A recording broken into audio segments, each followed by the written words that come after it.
आखिर क्यों दिल्ली की सरकार ने राज्यसभा में ये मोशन पास कराने की बात की है कि दिल्ली बन चुका है क्राइम का गढ़। क्या वजह है जिसके कारण आम आदमी पार्टी और भारतीय जनता पार्टी आमने सामने है? दिल्ली में बढ़ते हुए क्राइम के पीछे क्या वजह है और क्या सही में दिल्ली क्राइम का एक गढ़ बन चुका है और जंगल राज यहां बढ़ चुका है?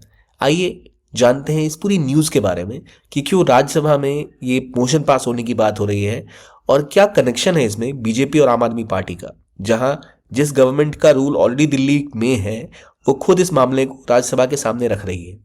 आइए जानते हैं इस पूरे मुद्दे को। वेलकम टू ज्ञान कोश। अब सबसे पहले समझिए हो क्या रहा है।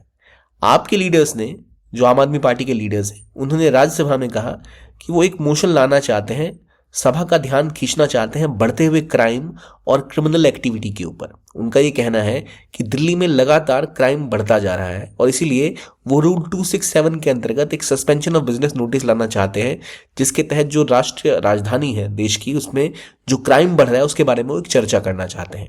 इससे पहले आम आदमी पार्टी के एक बड़े नेता अरविंद केजरीवाल, जो पूर्व सीएम भी रह चुके हैं और अभी आम आदमी पार्टी के नेशनल कन्वीनर हैं, इन्होंने कहा कि दिल्ली में जंगल राज स्थापित हो चुका और इतना क्राइम तो कभी इस शहर ने देखा ही नहीं। और ये मुद्दा बढ़ता तब दिख रहा है जब हाल के समय में कई सारी गैंग वॉर्स दिल्ली में देखने को मिली है। इस चीज के पीछे ये बात भी कही जा रही है कि इन्होंने इसके पीछे बीजेपी, भारतीय जनता पार्टी और गृह मंत्री अमित शाह को भी क्रिटिसाइज किया कि उनके कार्यकाल में इस तरह से क्राइम की स्थिति बढ़ती जा रही है। अब आपके मन में एक सवाल होगा कि आखिरकार पार्टी तो सरकार में इनकी ही है और यही कुछ समय पहले तक दिल्ली के मुख्यमंत्री भी थे, तो फिर ये क्यों ये आवाज अब बुलंद कर रहे हैं? तो देखिए, इसके पीछे कहानी इतनी सी है कि अभी अगर आप फिगर्स की बात करो तो दिल्ली बंगाल के बाद सबसे ज्यादा जहां पे क्राइम बढ़ रहा है उन राज्यों में से एक है, उन शहरों में से एक है। 2.66 लाख क्रिमिनल केसेस अभी पेंडिंग है दिल्ली में एक साल के अंतर्गत, और टोटल ओवरऑल देश में 4.5 करोड़ केसेस पेंडिंग है, जिनमें दिल्ली में संख्या लगातार बढ़ती ही जा रही है क्रिमिनल केसेस की। So crime and criminal cases both are on rise in national capital territory, और इसके ऊपर अलग अलग रिपोर्ट्स में आई है। रिसेंटली ये रिपोर्ट में सामने आया कि 1,74,253 क्राइम केस रजिस्टर किए गए दिल्ली पुलिस के द्वारा, जिनमें लगभग 308 मर्डर्स, 1,000 से ज्यादा रॉबरी, 5,000 से ज्यादा घरों में चोरी, 25,000 से ज्यादा व्हीकल्स की चोरी हो चुकी है। और ये सब एग्जाम्पल है बढ़ते हुए ऑर्गेनाइज क्राइम का। यानी दिल्ली में क्राइम लगातार बढ़ता दिख रहा है। ऑर्गेनाइज क्राइम मतलब जहां पर प्रॉपर तरीके से गैंग बनाकर एक सिस्टमेटिक तरीके से चोरी की जाती है, गाड़ियां उठाई जाती हैं, मर्डर्स किए जाते हैं, और इसीलिए दिल्ली में संख्या बढ़ती हुई दिख रही है। 1.70 लाख क्राइम्स पिछले साल रजिस्टर किए गए दिल्ली की पुलिस के द्वारा। और रिसेंटली 2024 में दिल्ली में बॉम्ब थ्रेट्स भी कई सारे आए, यहां तक कि एम्स और पार्लियामेंट के ऊपर भी सिक्योरिटी टीम को ऐसी खबरें मिली कि यहां पर बॉम्ब का थ्रेट है। हालांकि अच्छी किस्मत थी, ऐसा कुछ हुआ नहीं। रॉबरी केसेस में 23% की इंक्रीज देखी गई है पिछले साल की तुलना में। चोरी के केसेस में 25% की बढ़ोतरी देखी गई है। मर्डर्स में 18% की बढ़ोतरी देखी गई है।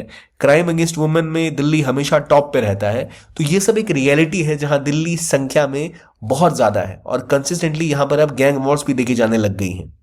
अगर आप इस पूरे रीजन पे ध्यान दें तो दिल्ली के आसपास का पूरा रीजन एनसीआर का, चाहे हम नोएडा की बात करें, गुड़गांव की बात करें, फरीदाबाद की बात करें, इवन मेरठ तक की बात करें, तो यहाँ पर ऑर्गेनाइज्ड क्राइम का एक नेक्सस बनता दिख रहा है जो बहुत ज़्यादा एक्टिव है और इसके ऊपर सरकार को कार्यवाही करने की ज़रूरत है।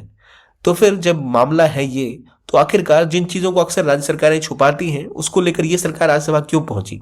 तो उसके पीछे ये समझना पड़ेगा कि ये जो क्राइम बढ़ रहा है, ये खासतौर पे जो गैंग वॉर सड़कों पे हो रही है, जो केसेस बढ़ रहे हैं, ये रिपोर्ट्स जो सामने आई है, इसको कंट्रोल कैसे किया जाएगा? कौन सी एजेंसी इसके लिए सबसे इंपॉर्टेंट है? तो वो है दिल्ली पुलिस, क्योंकि ये पुलिस का ही काम है। और आमतौर पे पुलिस का काम जो होता है, जो उनकी शासन प्रणाली होती है, वो सब राज्य सरकार के अंदर आती है। लेकिन दिल्ली एक ऐसा राज्य है जिसमें वहां की राज्य पुलिस जो है वो राज्य सरकार के अंतर्गत नहीं है। दिल्ली पुलिस असल में ऑपरेट करती है under ministry of home affairs, यानी गृह मंत्रालय के अंदर। तो जो केंद्र सरकार है, एक तरह से जो सेंट्रल गवर्नमेंट है, वो कवर करती है दिल्ली पुलिस को। दिल्ली पुलिस उनको रिपोर्ट करती है। तो इसीलिए अगर दिल्ली में क्राइम बढ़ रहा है तो इसके लिए केंद्र सरकार को जवाब देना पड़ सकता है, क्योंकि उनकी जवाबदेही बनती है कि जब दिल्ली पुलिस सीधा सीधा सेंट्रल गवर्नमेंट को रिपोर्ट कर रही है तो राज्य सरकार जो स्टेट गवर्नमेंट है आम आदमी पार्टी की, उनके लीडर्स लगातार ये क्वेश्चन कर रहे हैं कि जब दिल्ली पुलिस सीधा सीधा सेंट्रल गवर्नमेंट को रिपोर्ट कर रही है तो फिर दिल्ली में इतना क्राइम क्यों बढ़ रहा है। कंसिस्टेंटली क्राइम की ग्रोथ जो दिल्ली में देखी गई है, इसका मतलब है कि पुलिसिंग में लैप्सेस हैं और इतने लैप्स बार बार देखे गए हैं।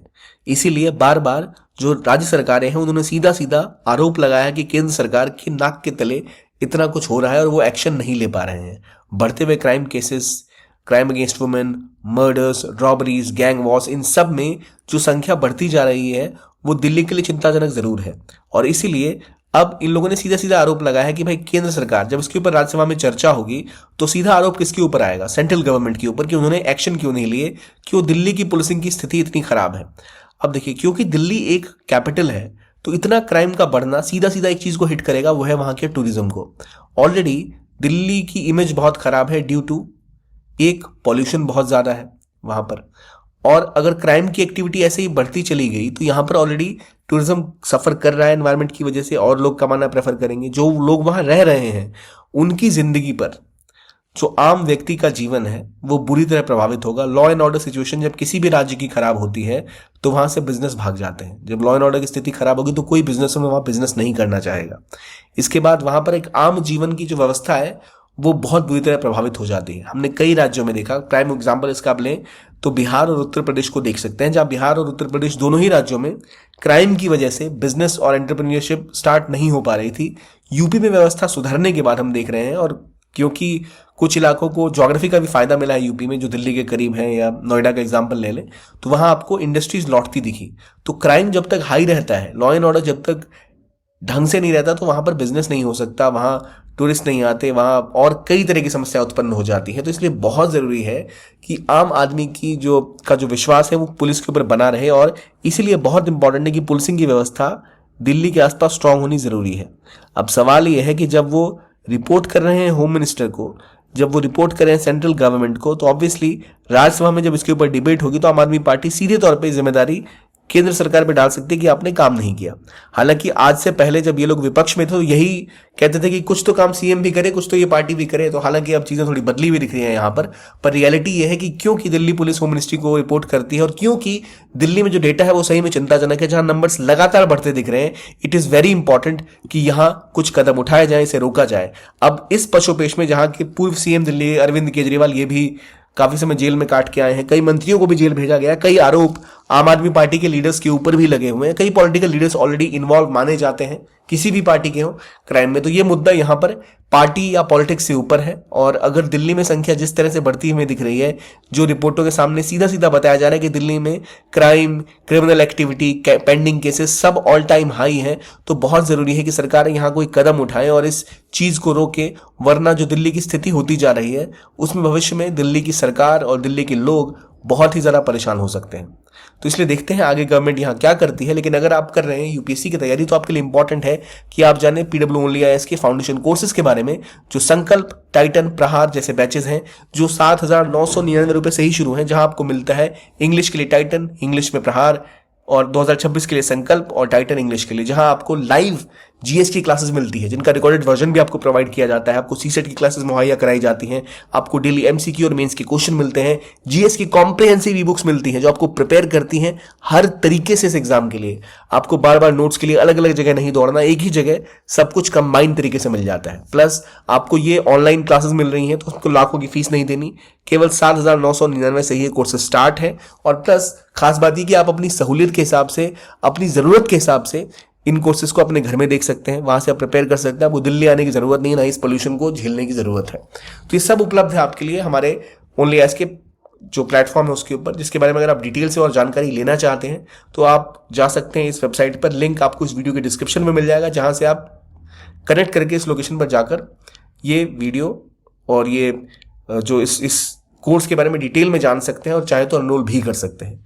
तो ये था आज का वीडियो। थैंक्स फॉर वॉचिंग ज्ञान कोश, एंड आई होप कि आपको ये सेशन बहुत अच्छा लगा हो।